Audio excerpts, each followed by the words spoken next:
Good evening and welcome to Tea and Telly. I'm your host Glenn Kendall. And I'm Joe Russell. Today, what will we having? The news, where we'll be talking about the news, upcoming events and the exhibition. An interview with local artist Tracy Satchwell, where we'll be revealing the behind the scenes process about the work and current project at the Time and Tide Museum. Up after that, let's get quizzical, a fun and light-hearted quiz show where contestants will battle it out for a big cash prize. And something for the kids, the exhibit. We'll find out in a bit. And with that being said, let's first hand you over to the news.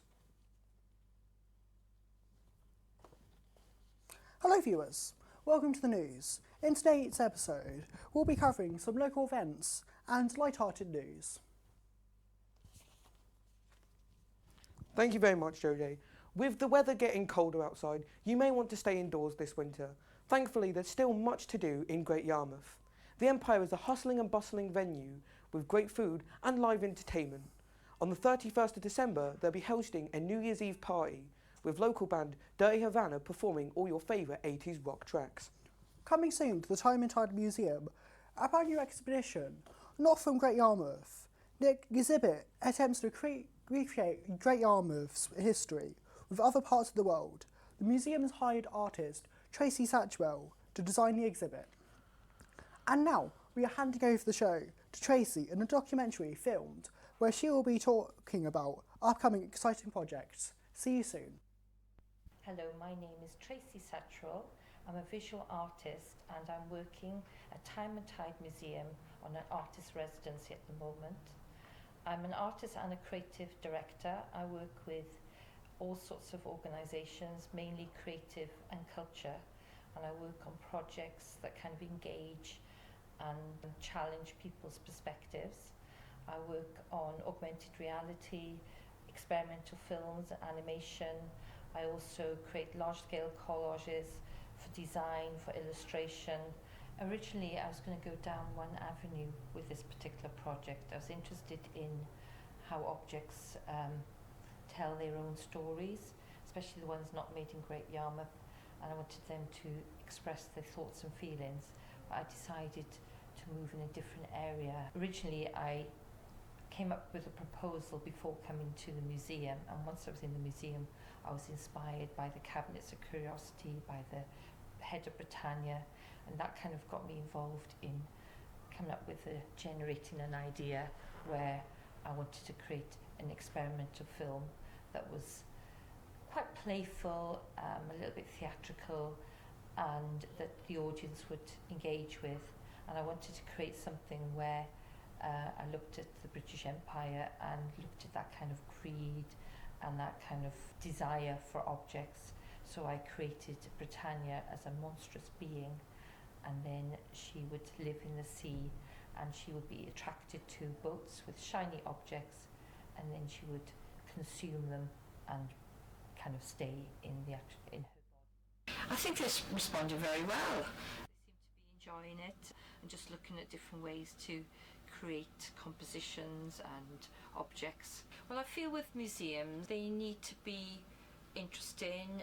The way they present it could be an interesting way. For instance, some of the objects could be presented hanging, so we could bring in new artwork that's next to old objects, and that could be quite an interesting way of looking at things. I love the steampunk kind of aspect to the expedition, and I like the kind of scuba and diving equipment and things like that, so I'd like to incorporate that in my work.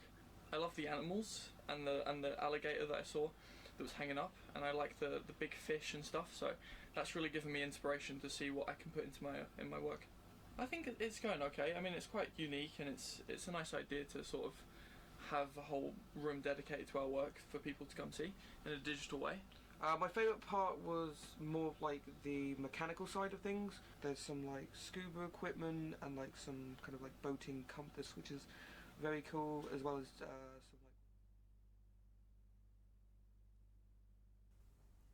Ladies and gentlemen, welcome to Let's Get Quizzical, where two contestants will battle it out for a cash prize of £10,000.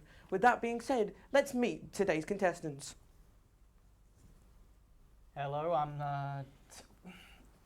John Taylor. I go to East Coast College, Great Yarmouth, and I do media. I'm Beatrice Da Silva and I also do media at East Coast College. Okay, so for today's quiz, I'll be asking you a series of questions with multiple choice answers. You have the space of 5 seconds to answer these questions. When you think you know the right answer, raise your hand. Do you think you can do this? Absolutely. Well then, let's get quizzical. Starting with the very first question. At this current time, who is the President of the United States? Is it A, Justin Trudeau, B, Donald Trump, or C, Joe Biden? John, Is it C, Joe Biden? are you looking in that answer? Yes. That is the correct answer. 1 Yes. point to John. Moving to the next question. Something a bit historic now. During the wartime, who was known as the Lady with the Lamp? Was it A, Mary Seacole, B, Edith Cavell, or C, Florence Nightingale? Beatrix, C. Florence Nightingale? Yes, You looking in the answer? I am. That is 1 point to Beatrix. Congratulations. Let's go for something a bit more recent now. Which group made it to the headliners of the 2023 Coachella Music Festival? Was it A, BTS, B, Blackpink, or C, Little Mix? Beatrix, C. C, Little Mix? Yep, You looking in that answer? I am. Unfortunately, that is the incorrect answer. Over to John for the steal now. Is it B? Blackpink? Yes. You going with that? Yes, I think so, yes. That is indeed the correct answer. Yes. Congratulations. Well done. Now, for the final question. So last chance to score a point for that Okay. big £10,000 cash prize. Going back to 2010, who famously wore a meat dress to the MTV Music Awards? Was it A, Katy Perry, B, Lady Gaga, or C, Nicki Minaj? John, Was it Lady Gaga? you're locking that in for the final point. Yes, it sounds like her. That is indeed correct. You have won the £10,000 cash Yes. prize. How do you feel, John? Amazing. And what are you going to spend the money on? I'm going to go to Barcelona. That sounds phenomenal. Have a lovely Thank you. time in Barcelona. Thank you so much for competing. Coming up next on the show, an animation about the rise and fall of the British Empire.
Now, unfortunately, guys, we have come to the end of our programme. Next week, you'll see more of Let's Get Quizzical and the news. And the returning season of EastEnders. I'm Joe J. Russell. And I'm Glenn Kendall. Thank you very much for watching this evening. Have a lovely rest of your night. Goodbye.